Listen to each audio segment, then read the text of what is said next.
Қайырлы күн достар, бүгін сіздерге жасалу жолы оңай, өте дәмді, жұмсақ болып шығатын булочкалардың рецептісін ұсынамын. Сіздерге ұнайды деген ойдамын. Видеоны соңына дейін қараңыздар.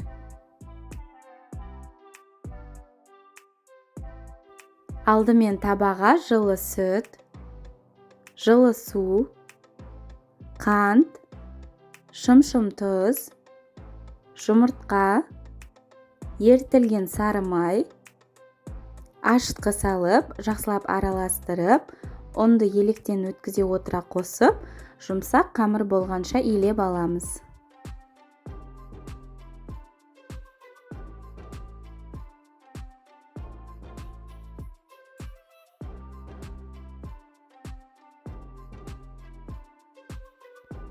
Шамамен 1-1,5 сағат жылы жерге қалдырамыз. Менде қамыр осылай өте жақсы көтерілді. Енді осыны теңдей етіп бірнеше бөліктерге бөліп аламыз. Егерде барлық булочкалар бірдей шыққанын қаласаңыздар, таразының көмегімен бөліп алсаңыздар да болады.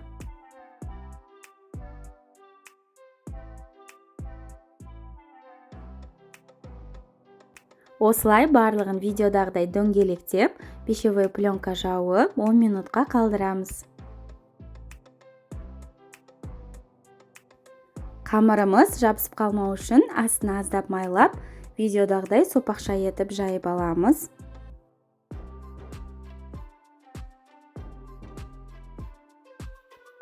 Мен арасына осындай вареный сгущенканы салдым.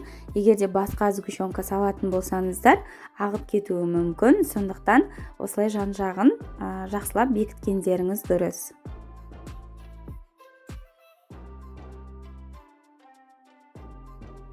Барлық қамырды осылай жайып, орап аламыз.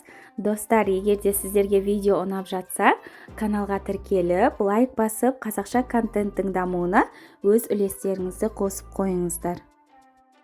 Противенге пергамент қағазын төсеп, біздің булочкаларымызды осылай жайғастырып, шамамен 10 минутқа қалдырамыз. Онан соң бір жұмыртқаның сарысына 1 ас қасық сүтті құйып, біздің булочкаларымыздың бетіне жағып шығамыз да, шамамен 20-25 минут 180 градуста пісіреміз. Біздің булочкаларымыз дайын. Менде шамамен 25 минутта пісіп шықты. Піскен булочкаларды осылай қант ұнтағымен бетін әсемдесеңіздер болады. Міндетті түрде сіздерге дайындап көруге кеңес беремін. Булочкалар өте дәмді болып шығады. Сіздермен бірге болған Балзия ас болсын.